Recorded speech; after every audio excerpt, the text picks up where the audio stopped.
Welcome back, guys. You're listening to the Sounds Like MLM But Okay podcast, the anti-MLM podcast where we talk about the predatory nature of multi-level marketing. I'm Sasha. And I'm Katie. And today, we will be talking to Julie Contreras, who is the commissioner of the League of United Latin American Citizens of Illinois Immigrant Affairs Commission. She is one of the most outspoken advocates protecting the Latino community from being exploited by Herbalife. Betting on Zero, the critically acclaimed and award-winning documentary that uncovers the controversy and Herbalife's business practices, it highlights her quest for reparations and justice. So thank you for being with us today, Julie. Thank you for having me. And I wanted to say that we are very happy to be on here.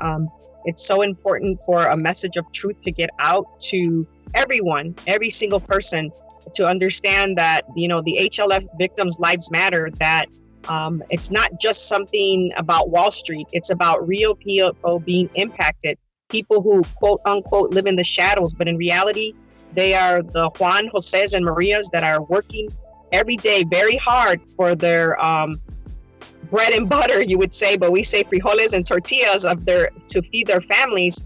And then you have thieves like Herbalife that come in and take their hard-earned money and then utilize it in a platform on Wall Street for whatever greedy purposes they have. We thank you for allowing us to be here to remind people that the HLF victims' lives matter and all victims of multi-level corrupt marketing companies.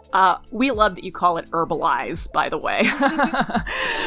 That's perfect. So how did you get involved in being an advocate against Herbalife? Well, I'm a national commissioner for immigration, the League of United Latin Americans, Illinois, and I cover the entire nation. Anything that impacts the undocumented, I'll know about. People will come to me to ask for advocacy, protection, education, assistance. When I say people come to ask, it's the people who are being impacted unjustly because of our broken immigration laws. And several years ago, even prior to, the popularity in the media and so forth, we had a Puerto Rican American, two senior citizens that had been victimized by Herbalife. I want to go back to 2010, 2011. And when I went into the Colon's home, it was full of products just everywhere in their living room, their dining room, their basement, their garage. It was unbelievable. And I went through all of that and, I referred them to our attorney general in Illinois, and I continued my journey. And Mr. Colon was probably the first individual that actually brought this company into our community. And to me, I feel like Herbalife came into our community like a thief in the night, into our barrios, I say, because they have harmed so many people in our community, and not limited to Latinos, other people, African-American people too. It's just very sad, first of all, because we see firsthand, like people like the Colons that were very well-known business people in our community. They owned the first Hispanic grocery stores in Waukegan, Illinois. They sold their business only to lose thousands of dollars of what they worked all their life for to fraud and corruption, which Herbalife till today continues to practice their unethical business practices. Why do you think the Latino community and the Black community has been targeted so much? I think I could talk for the Latino community for sure. Many of the people that we worked with were immigrants from all different Latin American countries, Mexico, Guatemala, El Salvador, Puerto Rico. We have like a rainbow of Latin America that were victimized by this company. I think it's the American dream. It's a false it's a false promise that this company gives them, that they're going to have boats, they're going to have homes, they're going to have everything that they need. It came to a point where we were even told by some of the victims that they were advised that Herbalife, if they got deported, that they could still do Herbalife in other countries. I mean, that's disgusting. And there were even times when people didn't want to pay that quota, the amount that they were supposed to pay every month to those uplines. that they were even being threatened with deportation. Now, Herbalife has said that's not true, but I know for a fact that it is. And Herbalife, a lot of times, the company in itself tries to deny many things that are happening at the base. They wipe their hands of those things. Oh, well, it's that particular individual. It's not us. Well, if it has your name on it, then it's you, and you need to be responsible. And for me, the saddest thing that I see is that the Latino community, until we came on board to advocate for them, they didn't have a real voice. Even the FTC, thank God our Attorney General, at least in the state of Illinois, had applications that they could fill out in Spanish, but the Federal Trade Commission did not have that. We had to create a application and then hand it in to them. We were grateful that they allowed people to come in and testify about the harm that they suffered. But actually, there's a lot of work to be done. And I'm just talking about the Spanish-speaking community. There are Chinese people. There's people that speak all different languages that sometimes they're not treated in an appropriate mannerism and able to identify these crimes that are being committed by these multi-level marketing companies. And I think that's a shame. You know, our federal government, our state governments, even our city governments have to realize that even though English is proficient here in the United States, it's not limited to. There's a lot of languages that are spoken. And I think companies like this benefit from people who are undocumented, the insecurity they live in, and also the language. They think that, okay, we could target these people. They're not going to go and file a complaint because they live in a reality of insecurity, but they didn't expect us to be there to stand next to them in solidarity and say, this is unacceptable. This is criminal. And you mentioned earlier, I'm sorry, Sasha, you mentioned earlier about how companies will not make themselves responsible for what their distributors do. And that's something that we see a lot with MLMs, is they tell their distributors and their consultants, you know, you represent the company, and they will end contracts with their independent business owners or whatever they want to call them. They'll end a contract with them if they do something that is far enough out of line. But when it comes down to it, with stuff like this, if a distributor says something that is, you know, they're making health claims or they're just saying things that are unfounded or untrue, the company will just turn around and say, well, we're not responsible for what they say. Oh, yes. And Herbalife is very notoriously known for that. You have people who also were immigrant people telling people, giving them suggestion. One of our victims, Jose Tafoya, he suffered huge amount of damage physically to his body. Today, he's in a vegetative state. He even lost his memory. You had a woman who had no nutritional background. She's not a doctor. She has no certification. And she was giving him regimen of what he needed to take, the amount he needed to take, and telling him that this was going to cure him.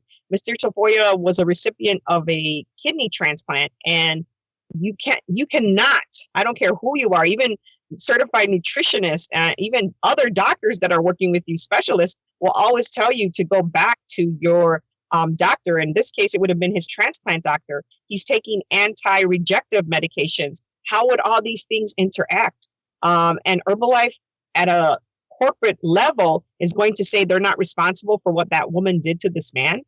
You're damn straight you're responsible, because you're allowing this fraud and corruption to occur, and people are being harmed physically, financially, and I won't even tell you about the emotional ramifications that till today we meet with our group at least every 2 months to sit down, and it's sort of like therapeutic. Some people go to AA, some people go to therapy groups. We have the Afuera with Herbalives, Out with Herbalives group, and people still come. We have a minimum of 10 people to come, never less than 10 people, because they all have to draw strength from each other about everything they lost, even lost partners, husbands, wives, because of what occurred. People were taking money, from their own personal savings to try to keep afloat, not sharing that information with their partners because they wanted to be successful. They didn't want to be failures, but they were never going to succeed in fraud.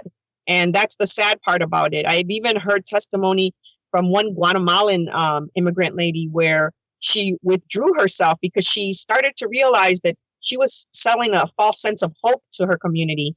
And they even had one of the upper line, I don't know, she thought it was a president that came to her little home on 18th Street in Hilson in Chicago and came into her little basement apartment and asked her if she wanted to remain living in this kind of situation and that kind of bed and this kind of table, insulting her home. And she said at the time she thought he was trying to inspire her, but she cries every time she remembers. And it's quite often in the past 4 years that I have heard that story from her of how she allowed him to insult her hard work. Her home was clean. It was humble, but it's her home. And she has since learned that she will never allow someone to come in and humiliate her that way. And sadly, she had to live through that. That's an emotional scar and trauma that she's going to live with for the rest of her life. And also she feels that it's impacted her children, who had to sit there and listen, that their hardworking immigrant parents who work from 5 a.m. till 7 p.m. weren't doing enough for them. And they would show them pictures of yachts and mansions and tell them, this is where you could be. So if your mommy's going to leave you for 10 hours a day because we have you working like a slave in our other store, don't worry, this is the dream you're going to have.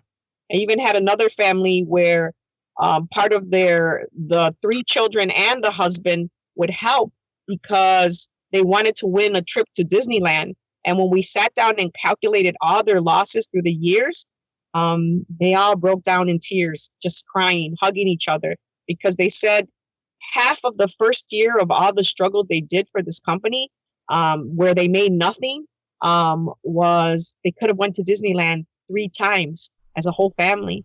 And it was, in the thousands, $30,000, $40,000, and they all sacrificed. And the husband became so sick that he had a stroke shortly after we filed everything, because they were about to lose their home. And 3 beautiful children, their brother was living there with them too, but they inevitably lost the home to foreclosure because they lost all their money, believing in what their mother would tell them, about Herbalife. And she herself suffered physically, La Señora Maria. And it's sad because a lot of people are never going to hear those things, and it's sad. Sometimes, again, I'm probably the worst financial person in the world.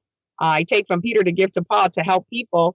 And you see this company that's still there, higher than other companies. And when I just, Google HLF just to see where they're at. And it's just so sad because that Herbalife is not being sold, and everyone's household doesn't have that product inside of their home. They're selling a bunch of BS. And I think that it's criminal. And I think the FTC, even though you spanked them on the hand and you got those $200 million, not every victim even received financially benefited from that.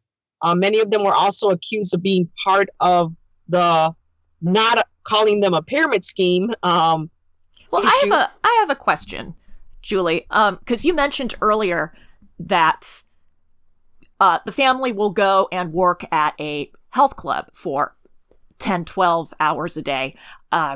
So Herbalife is different in this system in that there's actually brick and mortar stores. But how long do these health clubs usually stay open before they inevitably financially collapse? Well, I had one about a mile away from my home, and it was like in a little strip mall type scenario, and it didn't even last a year. I see other ones that pop up, you see the green curtains, and right. They don't even last, not even a year. Sadly, they do not. And the sad part about it is that when the government's investigating, this is the federal government, the FTC, the Securities Exchange, whatever, you have whole teams of people, and they're not even going in there. We've filed complaints in the past about people not having appropriate nutritional documents to be giving out advice. There's a whole slew of things that no one is monitoring, and they're just paying attention to all these people at the administrative level in Herbalife. A lot of people who are attorneys that used to work for the FTC and are ex-government officials, retired judges, all at the federal level that are there working. It's like this big, huge cartel. Is it a courtroom cartel? I don't know what it really is, but there's more behind this than just selling crappy synthetic products. Right. It's so elaborate, and it's so, when I began to get involved, I had many people, even politicians, telling me, leave it alone, Julie, just leave it alone. And it just irked me because I was sitting with the undocumented hearing. And what really got me is one of them threatened of the uplines that she would call immigration on them. I've even had John Hempton, and who's somebody, an investor or something in Herbalife, and a few of the trolls that threatened that they would be sending immigration customs enforcement to pick up, the people, and then laughed that it was only 15 people standing in a federal courtroom in California with the Bosnick versus Herbalife. I mean, people have no idea that at that time we could travel with people. They were undocumented. They stood in a federal courtroom to say the undocumented issue is real. And guess what? If you sent some kind of notice about money, I'm not going to answer it because you're the federal government and I have an issue. The judge in that courtroom would not even entertain listening to that issue. And we had found out on Fridays in that same courtroom, there were hearings for immigration on there. Yet that judge refused to entertain that. But that same morning when we were in Bosnick versus Herbalife, before they were going to finalize and we had Douglas Brooks present something, all the victims stood up in the courtroom. They were very negative, very discriminatory, even when we passed through the security with the men and women. The judge even reprimanded someone for having a hat on. It was an older lady that came with us. She wasn't a victim, but she was from Rainbow Push, Latino chapter. Reverend Jackson supported the Herbalife victims also. And then she said hello to an older gentleman there that had glasses on, gray hair, and they chuckled about the fact that he, she felt weird that he was on the opposite side and that she replaced him in that courtroom. And so he's a retired judge and he was like the main head person that day to assure that those voices of those people were not heard. That was a huge misrepresentation of our judicial system and what justice is. There was such an injustice that she did not even allow them to speak, to say what the truth was. So here you go. All this went through. The attorneys were making money. They were able to charge for their Starbucks coffees while they worked overtime on the side of Herbalife and on the other side of the Bosnick. And then all the money that never was recuperated by the victims was given to organizations that Herbalife handpicked out, people who never go into the Latino community or the Black community to educate about consumer fraud. And that's the biggest injustice. And people, what you're doing, giving information out there, this is beautiful. We need more of this. And we need more of this in Spanish because people need to be educated and understand.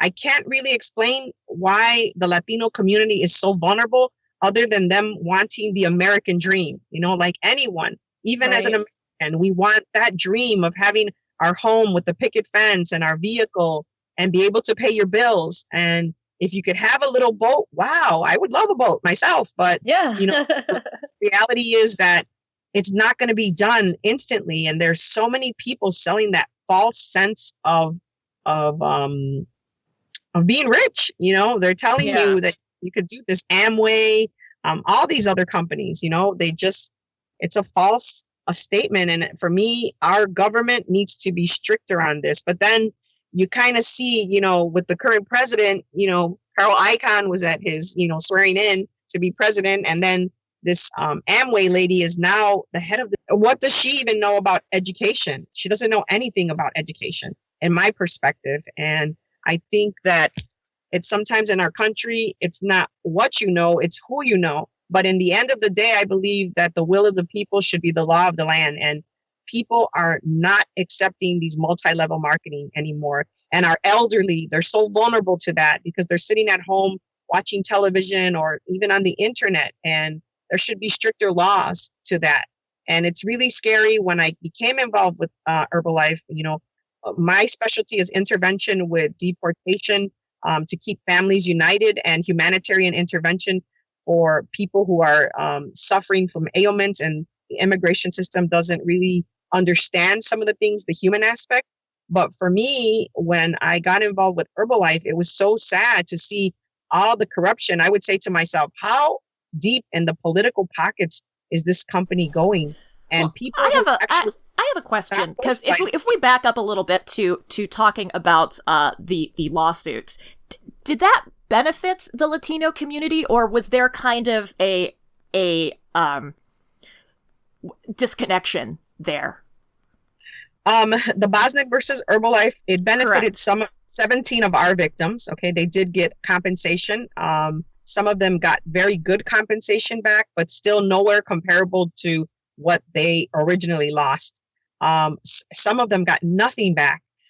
Some of them were given a check for $15 just because the attorneys felt bad for them. It was so insulting. One of the men just ripped the check up and he cried because he lost his house. And I think that it's like a courtroom cartel. That's how I could describe it. Like they control everything. It's like tipping your waiter in coins. You know what I mean? To give that $15. Right. It was insulting. I think it was $10. $10 it was. That's even worse. Yeah. But the sad part about it is that there's no real connection for the victims. And I don't even believe that even if it was their Spanish speaking, the Hispanic community, I think it's in general, everyone, because we had an African-American young man from Indiana that also was a victim. And he was educated, but he said he didn't really know where to go to and what to do. And then he joined our campaign. He came all the way from Indiana to Chicago to fill out the complaint forms. And his attorney general would not even entertain it from Indiana. There was no assistance from them there. He did receive compensation from the Bosniak lawsuit, and he received a little check from the FTC money. But the FTC right now today is still distributing money. The victims of Illinois are waiting for that to be finished so that the attorney general from Illinois can do distribution of the money that she was able to ascertain through this lawsuit. And until that is completed, she cannot do anything with the Illinois victims. So we hope and pray that those victims can receive something. But if LULAC was not there holding these 48 victims by their hands and then placing ourselves in a solidarity advocacy position for them, there's total disconnection. And we've been to a few town hall meetings post working with this group with the FTC, and there's a lot of work to be done.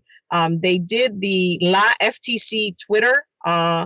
We made that bridge of connection so people know. We took people to testify in Washington, D.C., and then we had the FTC and the Attorney General interview people in our sanctuary, so in our community house. So that was really historical for me. But that's not going to occur every time. You're not going to have advocates with every victim across the nation. So I think it's important organizations who do consumer fraud, or even our government locally and federally, need to make sure that they're reaching out to these communities. Even the Chinese community, I see a lot of fraud that's committed against them because they're limited with English. And I think it's a responsibility that we have, because then people like Herbalize will prey on people like that who they believe will not go and file complaints or identify fraud to law enforcement. Now, I want to go back a little bit because you talked a little bit earlier about people who suffered with health issues as a result of using the products. So last time we talked, you discussed a little bit about a woman named Maribel, yes, who Herbalife had kind of touted a claim that their products had cured her cancer, which ended up not actually being true. Can you tell us a little bit more about what happened there? Maribel is a survivor of cancer, and she was looking for a way to become healthier, after her cancer scare. And her ex-father-in-law told her about Herbalife. And there was something like a little store in the mall. So she said she went over there and, she figured herbs, and the Latino community, we use a lot of natural alternative medicine, hierbas, herbs. So she thought automatically that this was similar. A long story short, she got influenced by this person because, of course, she was a survivor of cancer and she wanted to continue to be that. But eventually, she was taking so many pills. She's a very talented singer. She was doing a Selena impersonation, a national contest. They even followed her for that. They would use her to sing songs, but she never really benefited from anything. And something that really impacted Maribel is that she began to become ill. She has leaky gut today because of all those aloe vera drinks that she would drink and shakes and pills she would take. It harmed her intestines. And she suffers today. If you're sitting her, she's a gorgeous, beautiful woman. She sings, but there's times where she bouts with sweats and pain in her abdomen and her gut. Right. So she has to live with that for the rest of her life. There's no real cure for that. She says that what really made her do a turn and just stop is that she would also tell people, give them a false sense of hope and be advising people about the pills. She said, and I had no right to do that, Julie. I shouldn't have been saying that. I wasn't a doctor. And she gave advice to an older gentleman who was suffering from diabetes and a few other ailments, and he died. And in the little town where he was from here in Illinois, she tried to go and be at the funeral, and the people in the community literally did not allow her in. And they blamed her for his death. And they said if there was a way to have her arrested and the company, that they would have done it. But there was nothing. Even the police wouldn't entertain what they were saying. And she said she went home and cried that whole night. And she also lost her husband because, she was buying into this dream, thinking that she was going to make all this money. And in reality, she made nothing. And she got a pretty good sizable check back too from the FTC funds. But till today, she suffers a lot emotionally. Yeah. And she's always praying for that man. And then physically, she suffers. And her career, that she could have had a very good career probably, she allowed a decade of Herbalife. And she says that she regrets it every day. But her and her sons now have a little group, and she's entertaining and trying to get her life back. And her and her sons, 1 year ago, were living inside of a factory, a warehouse, because she lost her home. And Maribel has come a long way. She's a survivor of cancer. She still suffers, physically because of the damage that the Herbalife products did to her. But she is a testimony today, completely against them. And she stands for a truth. And even Maribel, when we learned about the young girl in Chiapas, Mexico, immediately we got together. We did a prayer vigil in front of the Mexican consulate, denouncing that, how Mexico, why aren't you investigating this? And that's where I learned that there were 11,000 Herbalife stores in Mexico. And that for me is completely incomprehensible, because people in Mexico can barely eat, let alone buy supplements. Lorena, the young girl in Chiapas that died, she was taking loans out to pay for her products that her family didn't even know. And she ultimately died of lead in the blood. But in Mexico, you can buy anything. And I think Herbalife bought them to shut them up. And her blood tests were missing. The doctor that was caring for her left the town, and they can never claim anything. And her father was not looking for a lawsuit. Her father was looking for justice for the murderer who killed his daughter. And ironically, the lady also that sold those products to her is deceased because of damage that was done to her by Herbalife. Oh my gosh. And another lady that we know that was selling in the border between the United States and Mexico, another lady too that was really famous too, she is deceased too. I had a 32-year-old mother that they contacted me that she was on her deathbed. And we identified to the doctors about the Herbalife products. But sadly, her husband had gotten mad at her. She had just had a baby. She wanted to lose weight. And he threw all the bottles away. So we couldn't even recuperate. We even tried to go to the local garbage dump to see. And as God would have it fit, we could not get any product. Like, he threw everything away because he was so angry. He said this had caused his wife harm, and she crossed from this life to the next. And because they were undocumented, they didn't want to go forward with any complaints. So I had to respect that. But I have seen so much, and I don't care what Herbalife said. I don't care about what reports come out. I don't care about what the FTC is not doing, or they're doing is not enough. This company is corrupt, and I have no one telling me to say this. I am a witness of the testimony of the people that it's harmed financially and physically. And it's sad that our Federal Trade Commission is not really implementing the law, and who is the enforcers of that law. You have a company that's being paid out of the monies that were from the victims to monitor this, but it's like friends of friends, and then Carl Icahn's there, then all these other people. It's really disgusting. And for me, it's a health crisis in our country, this product, and a financial crisis. And it's harming U.S. consumers across the nation, and no one's doing anything about it. Latinos, Blacks, everyone in our country is prey for Herbalife. Herbalize, I should say. Just on that note, do you think that right now Herbalife is targeting the Latino community even more than they would, say, other communities, because they seem to be doing so successful?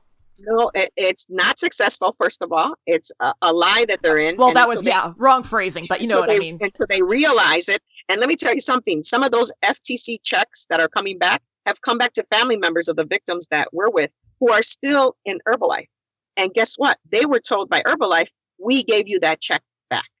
And so is the government investigating that? No, they don't investigate any of it. What is the government really doing? They're not doing their job, because if they were doing their job, a corrupt corporation like this would not exist. So it leads me to believe, as an American citizen, that there's more behind this corporation. I don't know. Is it laundering money? What is it doing?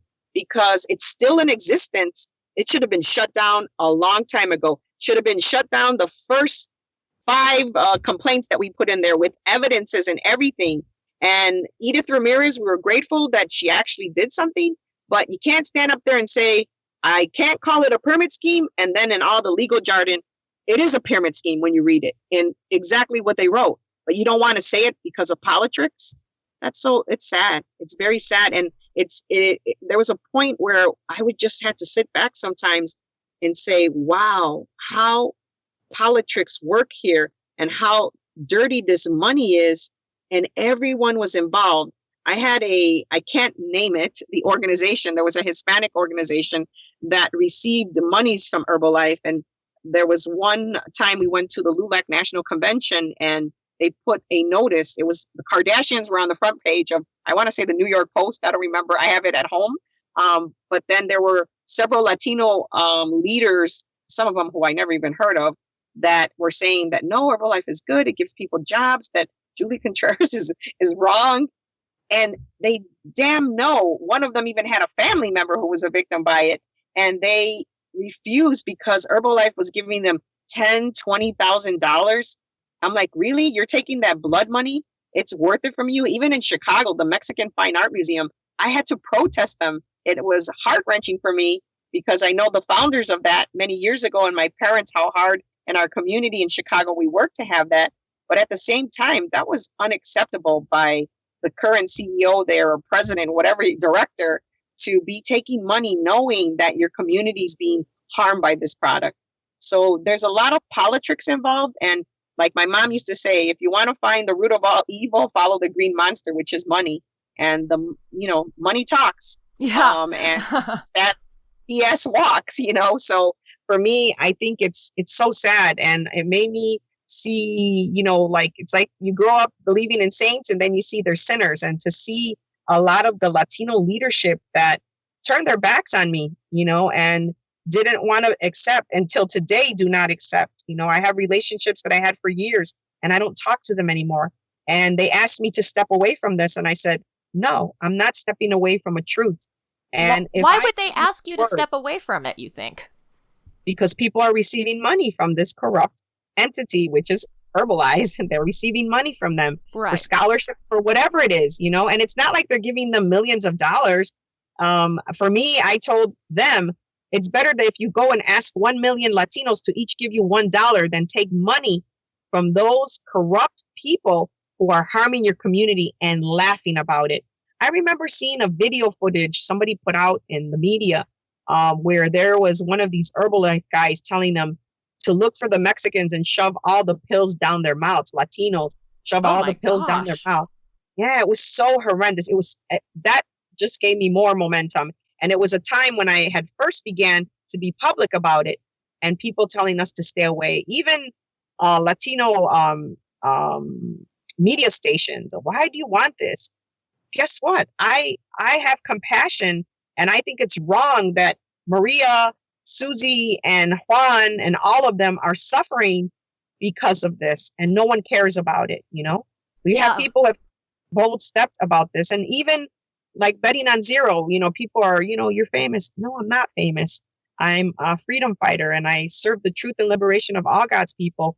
And it's not lights, camera, and no action. You have to continue. It's a struggle. It's a journey. The Herbalife is one struggle that I work on. And it's not something that ends after the movie finishes. It's still happening to people in the United States of America. And I think all of us have a responsibility. We need to start calling.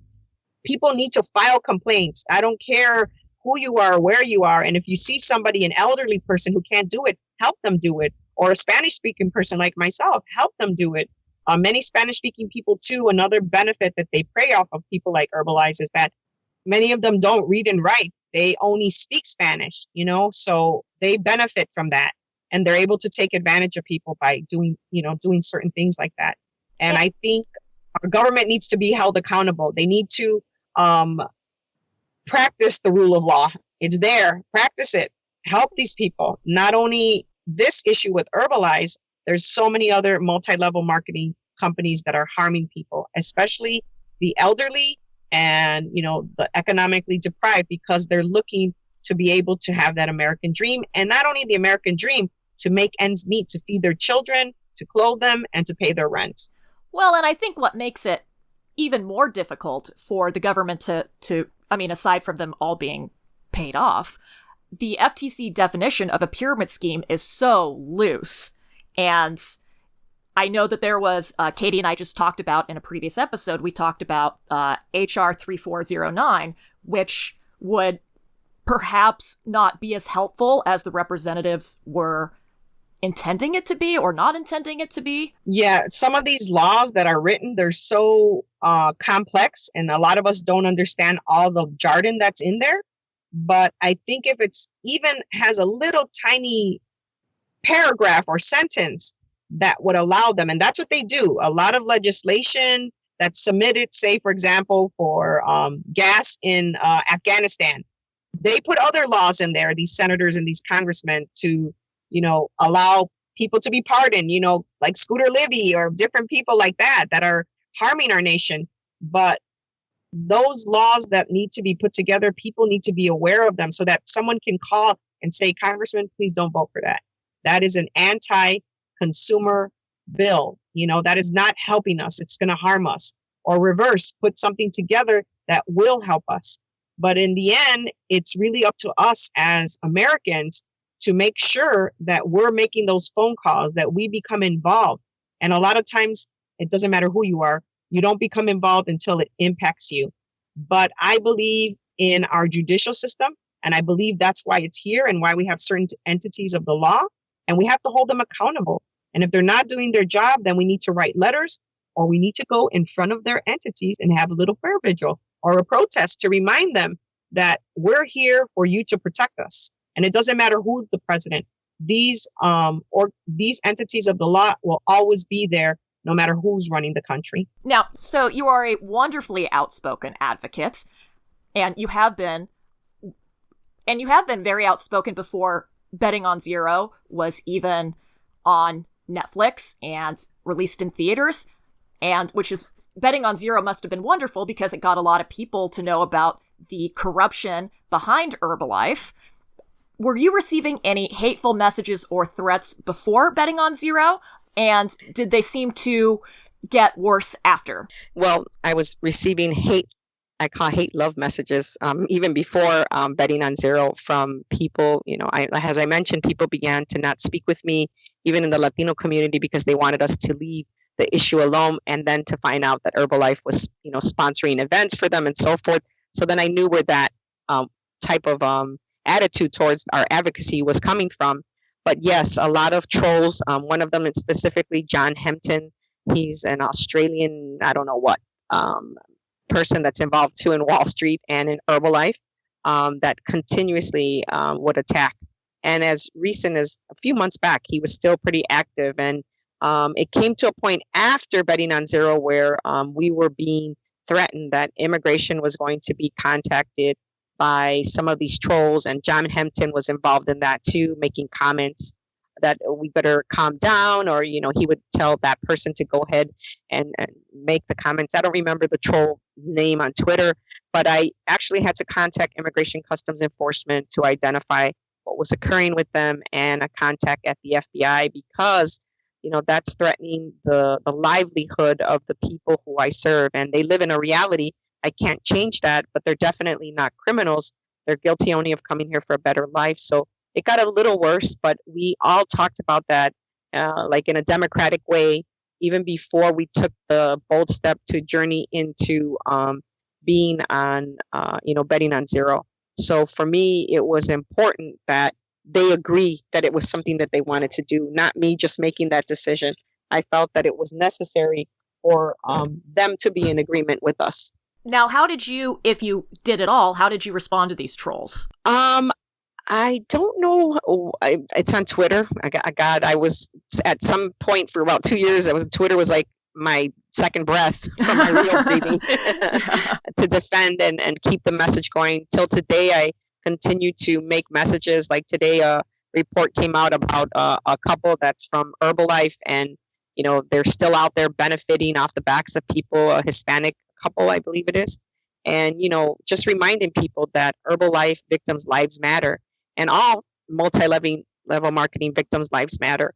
Sometimes people think, oh, they just lost money, it's over with. But it's a domino effect. It's complex of all the things that happen. So that, for me, it's important that people understand that it's a complex domino effect. And I still do sometimes get messages from John Hempton. And I think just recently I was interviewed by someone from a magazine. I don't remember if it was Fortune or Money. I can't remember the name of the magazine. About him cyberbullying me on social media.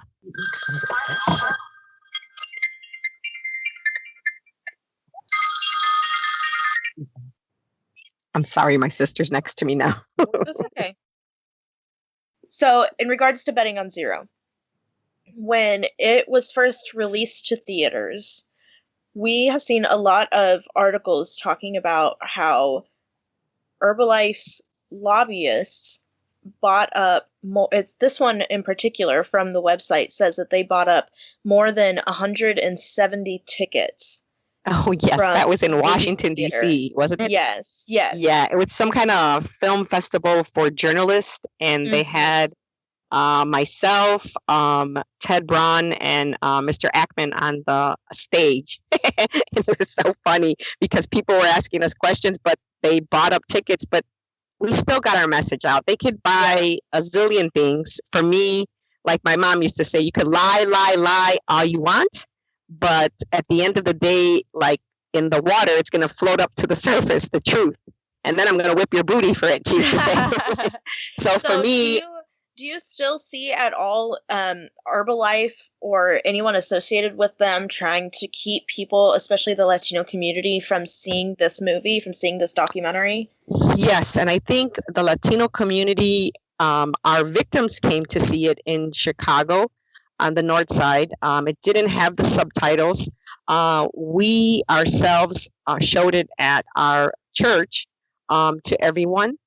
We continue to tell people, to pass on the voice. Everybody has Netflix now. People with T-Mobile and all these other companies, they put it on their people's phones now. Other people just come up to me in public and say, oh, you're the Afuera with Herbalife lady. And I think that Herbalife can do whatever its lobbyists pay zillions of dollars, until eternity. And they are never going to be able to hide the truth because it's going to come out no matter what they do. It will come out, and the victims exist. Their lives matter to me. And I am going to pray that comes tumbling down, because that entity is pure corruption. And like I had mentioned to you, it's like when you're young, you see the saints and then you grow up and they turn into sinners. That's the same thing that I've seen with all the people around associated with Herbalife. Politicians, leaders, taking money that comes off the backs of hardworking immigrants that if it's a $15 job, they're getting $6 to $7 an hour versus, and all their little hard-earned money is being stolen from them by this criminal entity, and that is Herbalife. And this seems to be, as Katie and I mentioned in our previous episode, it's a bipartisan issue. Mm-hmm. You can't yes, see, it is. Yeah.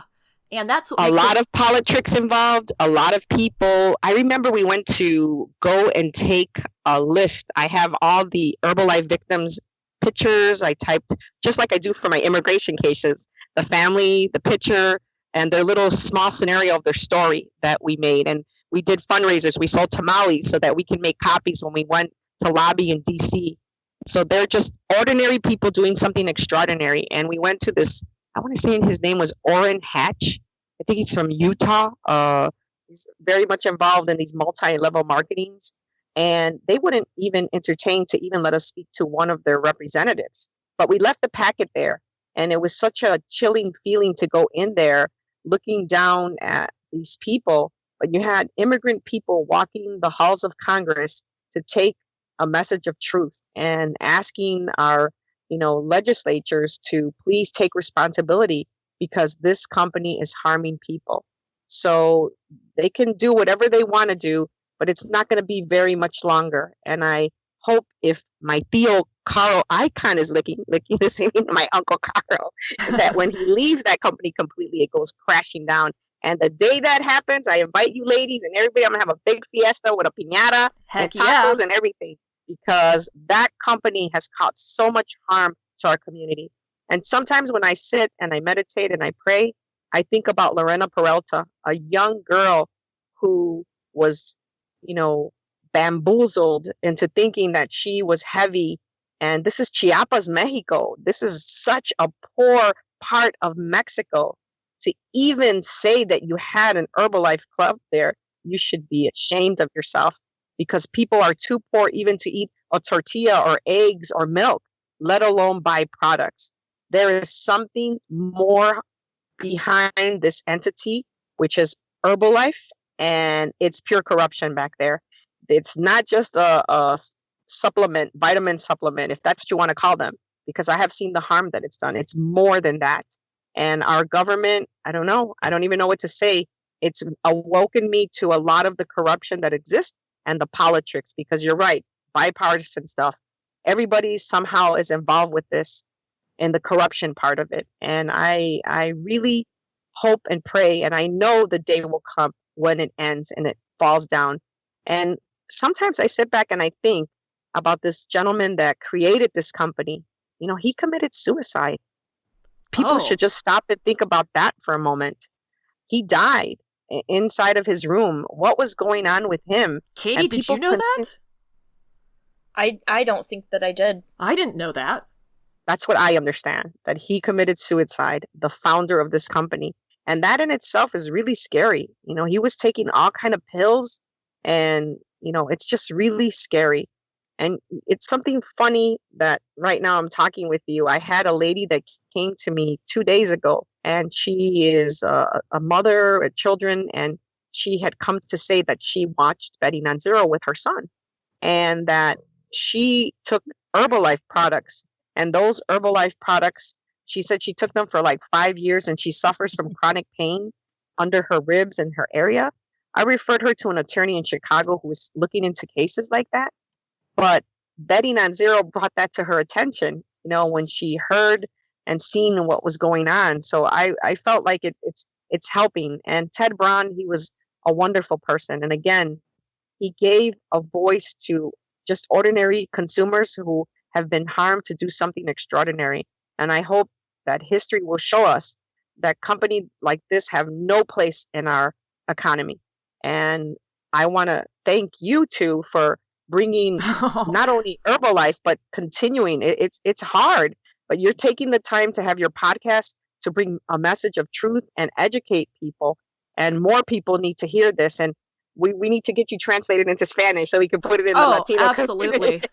Absolutely. And help more people. And again, not limited to Spanish, but there's a rainbow of people. And it's sad because even with all these victims, the most thing that I am now so strong on is the advocacy of visuals, like having things drawn, because I realized that a lot of people that although they may speak Spanish or Chinese or Vietnamese, they don't read and write the language.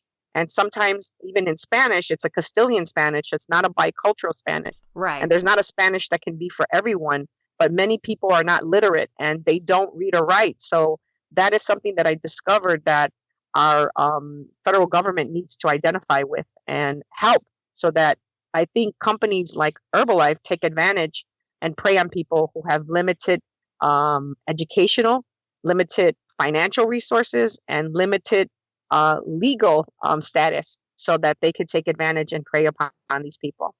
Now, how would you motivate people to get involved? Because, like you said earlier, in the interview, that a lot of people won't necessarily be motivated to go out and talk to their lawmakers and make those phone calls and protest. How would you motivate somebody to go out and do that?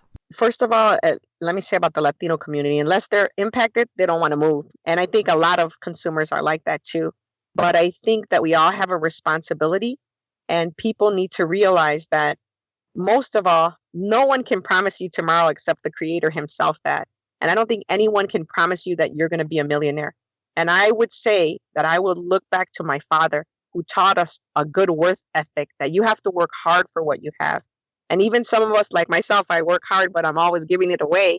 No one can really promise you that you're going to be a millionaire in less than 1 year. And for me, it's educating yourself, getting that information and asking questions. But most of all, the most important thing for me that I can say, because I know those victims are out there right now listening, and maybe not only for Herbalize, but other things, you need to file a complaint. If you know that you've been harmed, file a complaint. At least the complaint would be the first step if you don't want to go and ask your senator. But you can go and talk to your alderman. You can talk to your, committee ward person, the mayor of your city, or go to those other entities where you could file a complaint. And you need to tell someone that you've been a victim, and maybe those people can help you. But we have to educate ourselves so that we can make a true difference. And for me, filing those complaints are so important. Not one, not two, but several. And if you knock on somebody's door and they don't want to help you, go to the next door. And if they don't open that door, you could have the force to kick it down so that people can listen to you, because you deserve to be respected that for your hard work that you do, like the immigrant community that works so hard every day for their money. And again, people like Herbalize will prey upon that, and many other multi-level marketing companies. And I think the best thing we could do is educate ourselves and just think about, maybe it's the Herbalize victims today, it could be you tomorrow. And really, our senior citizen community needs so much protection because they're so vulnerable also too. I think I speak for Katie when I say this. We really look up to you so much because you are I feel like you're one of the pioneers in the anti-multi-level marketing movement, which has only, really, it's only been put in the spotlight as of maybe the last 5 years. And then it really has taken steam it's really picked up steam after 2016. So I just think that you're wonderful for being that voice, for putting yourself out there first, so people like me and Katie could get our platform and speak out. Because right now there's just maybe a handful of people speaking out about this. Yeah. Well, we have a saying in Spanish that use are fuerte y poderosas, use are strong and powerful, and that's just the women movement, I call it. Right.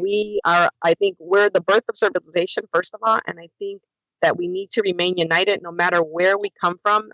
Just as recently as yesterday, I was talking to somebody who I know that sometimes they make comments, and I'm like, you just don't understand how, as women right now, we're on the edge. We're on the edge, and ironically, sometimes a lot of women, we are targeted, especially women at home that want to make extra ends meet. And I think it's important for us to remain united. And if we're united and we demand our legal entities that represent and are supposed to protect us and hold them accountable to that, I think in the end, we will be victorious. And for me, I want Afuera with Herbalize out of my country. I don't want them here. And I think that the experience that I have with them, I probably knew zero about Wall Street other than that it was Wall Street. Right. And it opened my eyes to many things of how corrupt our system is, and how hearing reports, from Herbalife and all these other companies. But in the end of the day, those reports, those numbers come from the backs of American consumers. And they better damn straight respect us, because we work hard every day for the little money that we receive. And we are all America. We are all the economy, no matter who or what ethnic background, religious or economic. We all contribute to our great nation, and we all believe in protecting it. And we need to remain united so that multi-level marketing companies can be removed from our society if they're harming us, and then allow companies and businesses that will flourish as educating the community, the consumers, to empower them so we can make real change. And that's what you're doing. Absolutely. Oh, thank you. And that's what you're doing. And I think that is a beautiful note to end on. Katie, do you have Katie, do you have any final questions for Julie? I do not. Yeah, I think you really summed it up well. You gave us a lot of fantastic information, and we are just so thrilled to have you on. Thank you guys so much. And just, if you have a little blurb, Afuera with Herbalize. Okay. Yes. Okay. I'll put that in the blurb. Okay. So thank you so much, Julie. Thank you, ladies. And I hope one day I can meet you and we can have some coffee and pan dulce together. Bread. Yes. Okay. Thank you, guys. God bless you. All right, guys. And that wraps it up for this episode. You can find all of our social media accounts on the website SLMLMbutok.com. That's okay without the AY. You'll find our podcast Facebook page. You'll find the Facebook group that Katie admins. You will find our Twitter, our Instagram, our Twitter, Instagram, YouTube. Oh, our YouTube. You will find our Patreon. You will find merch. You'll find everything. We got it all. Everything. It's your one-stop shop. One convenient place. So, I'm just trying to think of a nice way to wrap this up. So we'll see you next week. Always read the fine print. Don't get scammed. Toodles.